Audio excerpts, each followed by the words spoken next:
जानना चाहता हूं कि विजय गुप्ता कौन है, जो सबसे बड़ा कारोबारी और माफिया है, जो आपके साथ उस दिन नौतन गया था और जब विरोध किया तो 2 मिनट के अंदर आप भाग गए।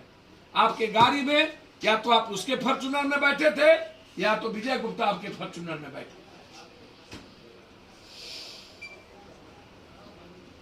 तीसरी चीज, हर शराब माफिया जिनका मैं अभी लिस्ट दे रहा हूं, इनका मोबाइल सर्विलांस पर लिया जाए और टेस्ट जांच कराई जाए कि जहां की ये है वहां के थाना प्रभारी से कितने बार इसकी बातचीत होती है, डीएसपी से कितने बार बातचीत होती है, वहां के एमएलए एमपी मंत्री संतरी से कितने बार बातचीत होती है। इसकी जांच मैं चाहता हूं। मैं मुख्यमंत्री जी से आग्रह करूंगा इसकी जांच होनी चाहिए और इन माफियाओं का टेलीफोन, जो पूरे परिवार का टेलीफोन है, उसको सर्विलांस पर लेना चाहिए। तीसरी चीज, विपक्ष के सत्ता पक्ष के अध्यक्ष बीजेपी के अध्यक्ष से मैं जानना चाहूंगा, आपने कहा कि शराब प्रशासन के नेतृत्व में बिक रहा है और सुशील मोदी कोई और बात कर रहे हैं, रूढ़ी कोई और बात कह रहा है, तो क्या आप अन्य लोगों पर कार्रवाई करेंगे? एम्बुलेंस से शराब चल रहा है तो क्या आप कार्रवाई किए?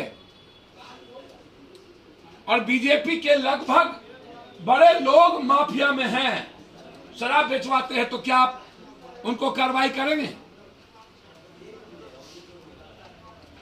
लगभग बीजेपी आरजेडी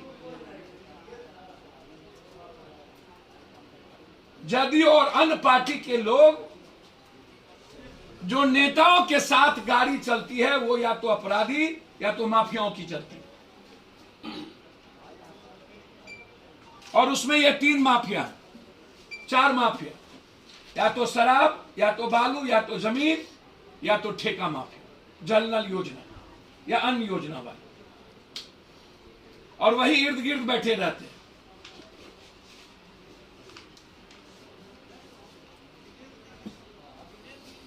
क्या बीजेपी निकट भविष्य में विधानसभा बुलाने जा रही है?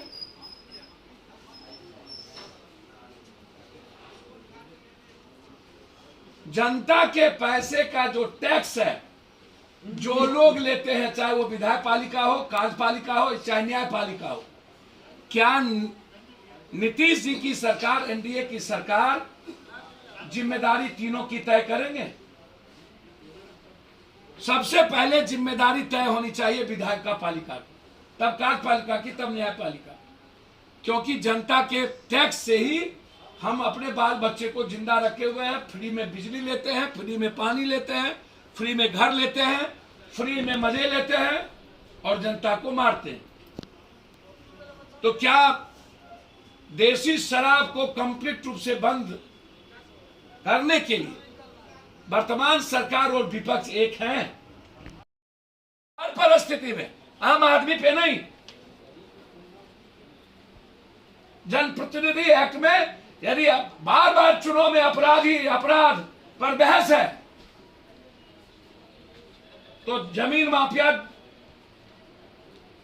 बालू माफिया, इन सारे माफियाओं पर बहस होनी चाहिए। दूसरी चीज, जो शराब बेचता है, जिसके पास ठीके पकड़ाए जाते हैं, मैं जानना चाहता हूं क्या उसकी संपत्ति जब्त होगी?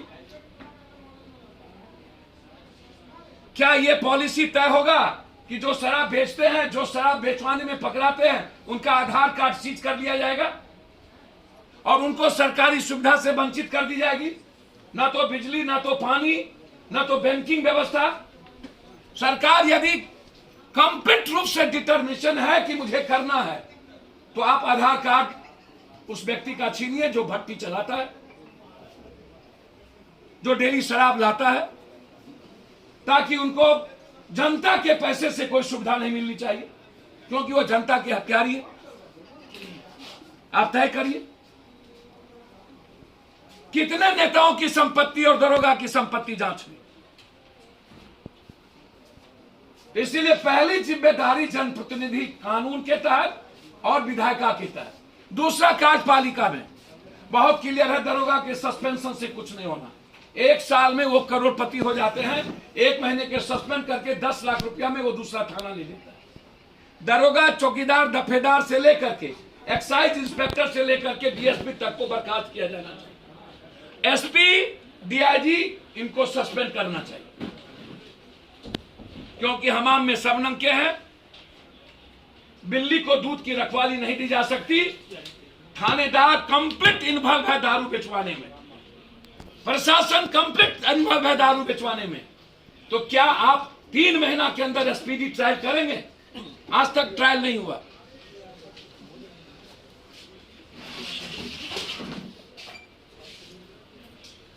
चौथी चीज, प्रचार, पोस्टर और लोगों तक प्रचार का माध्यम सरकार तय करे, और कुछ करने की जरूरत नहीं है। जिसको वोट देना होगा देंगे, पहले पॉलिसी थे।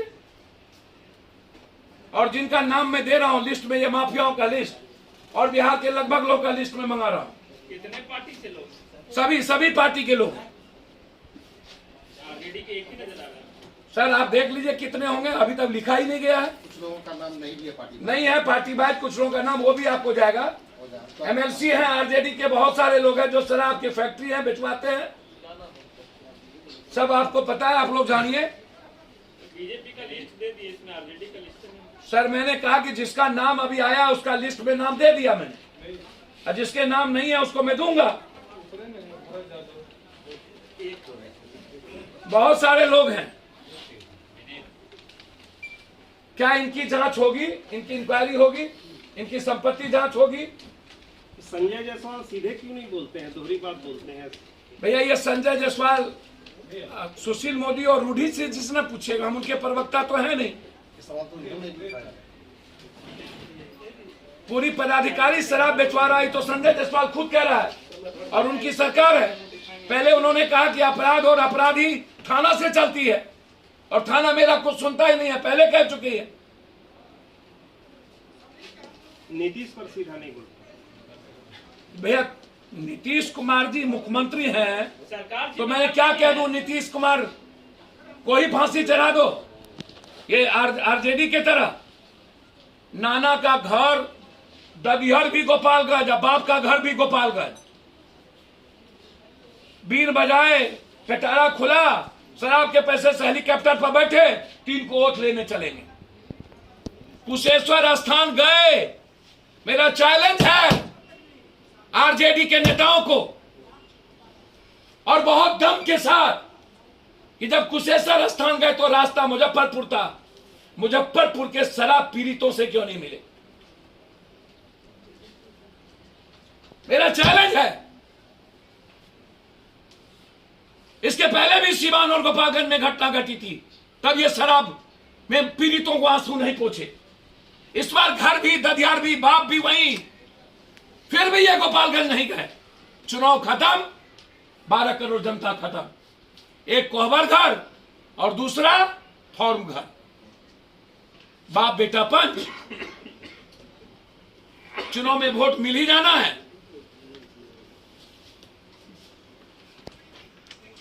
पिटारी बीन बजाओ, पिटारा खुल गया, शराब के पैसे से वोटर को दो और वोट लो।